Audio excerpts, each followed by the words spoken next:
With a thunderous bang, the colossal cryochamber door slowly sealed shut, locking 400,000 souls into frozen slumber. Scattered across the globe, 200 similar facilities held a total of 80 million people, all suspended between time and space. Their mission? To survive 120 years in the depths of absolute zero, seeking a distant, untouched future haven. Ethan, their commander and silent guardian, called them time fugitives. Time blurred into nothingness within the frozen void, the sun a fleeting meteor in the sky, the alarms hum a distant, sorrowful howl. Deep within the vast cryo-chambers, bodies remained rigid, minds dormant, as if time itself had paused. Then, with a mechanical groan, the gears ground to life, jolting them awake 120 years later. This was known as the Black Era, a time of cold ruins and bitter truths. The advance team, already awake for a week, brought grim news. Meeting the weathered and weary head of state, Ethan stepped out of the chamber and into a world lost to despair. Skies dim and gray, thick clouds pressing down, scorched earth stretching endlessly. A massive crater, torn open by a bomb, scarred the land before them. It was then he learned the full truth. A war had erupted shortly after their deep sleep began. For decades, computers had predicted conflicts, using simulations to prevent actual war. But one small nation's defiance shattered the illusion, triggering devastation on a global scale. The sharp sting in the air confirmed Earth's ruin. Though the head of state offered peace and cooperation, Ethan felt no evolution of thought.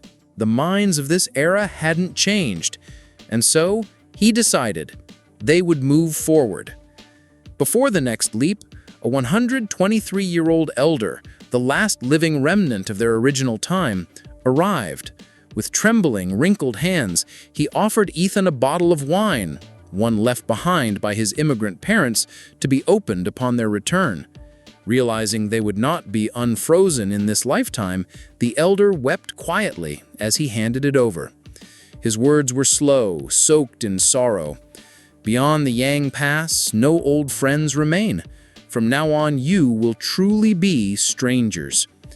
The weight of those words settled deep in Ethan's chest, a piercing echo of isolation that would linger. Time blurred once again as the sleepers returned to cryosleep. They woke 600 years later in what had become the Great Plains era. The advance team captain, visibly aged from 5 centuries of repeated awakenings and lonely explorations, greeted them with cautious optimism. He spoke of a changed world, a vast, synthetic crystal plain covered in a soft white material stretching to the horizon. All mountains had been flattened. Everything was engineered. The air was still. There were no nights. 6 artificial suns in orbit cast eternal daylight across the Earth. For 2 centuries, the planet had not seen darkness. People no longer learned traditionally. Knowledge was streamed directly into their minds. They no longer reproduce. Anti-evolution replaced inheritance. They had it all: wisdom, beauty, long life. But Ethan saw the absence. By gaining everything, they had unknowingly lost their essence, true purpose, real feeling.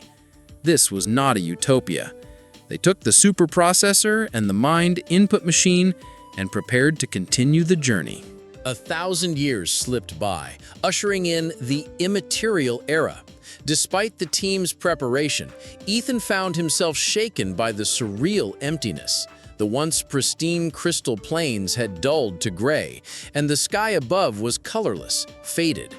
Humanity seemed to have vanished, the captain explained. 2 worlds now existed: the material, where machines had become bodies, and the immaterial, held within the memory of an immense supercomputer. In this realm, mountains of quantum chips formed sprawling virtual continents. Within them lived billions, perhaps trillions of digital souls across fabricated galaxies. They could create anything they desired, simulate entire universes. But both worlds rejected the cryo-travelers. The boundaries between reality and illusion had dissolved, making Ethan wonder if even their original world had ever been real. The question struck deeper than science. It was philosophical, existential, terrifying. They upgraded their cryo equipment one last time, aiming for a final destination. No more advanced team awakenings. After an unfathomable 11,000 years, the hibernation pods began to fail. The base trembled, lights flickered, systems short-circuited and fell into darkness. Then, the awakening system activated. All 80 million people awoke together. The world they saw was unexpectedly plain. No advanced technology, no electronics, no sign of human civilization. Earth's ecosystem had quietly healed for over 5,000 years, returning to a pristine, untouched state, like the dawn of a new age. Standing atop a windswept hill, Ethan felt the ache of deep solitude. No ancestors, no descendants, only the present. The phrase echoed in his mind once more. Beyond the Yang Pass, no old friends remain. Yet despite the ache, the task remained, to rebuild human civilization. But the advanced team stood firmly against it. They argued that reckless technological progress had destroyed Earth and fractured society. Rebuilding could bring ruin again within decades. They longed instead for a simple pastoral life, one free from the mistakes of the past. Ethan made them a proposition. Survive for 3 months in a primitive, untouched environment. No modern tools, no comforts. The trial was brutal. Wild fruits were bitter and inedible. Hunting proved nearly impossible. One rabbit caught, a wild boar encounter nearly fatal. The meat was foul without seasonings, and frustration grew. Cravings erupted. Television, internet, hot showers. One member broke down, declaring their return to the base. Then came a medical emergency. Xiaohua was in critical condition. A doctor diagnosed severe nerve damage. Antibiotics were the only option. But those belonged to the very science they had vowed to avoid. The doctor was clear. Any later, and it would have been too late. In that moment, science had won the bet, not Ethan. They had also encountered primitive humans living nearby.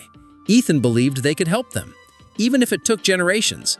Civilization had gone astray, but progress itself wasn't evil. Holding the superprocessor chip from the Great Plains era high above his head, Ethan turned to the sky and declared, "Long live the new life!"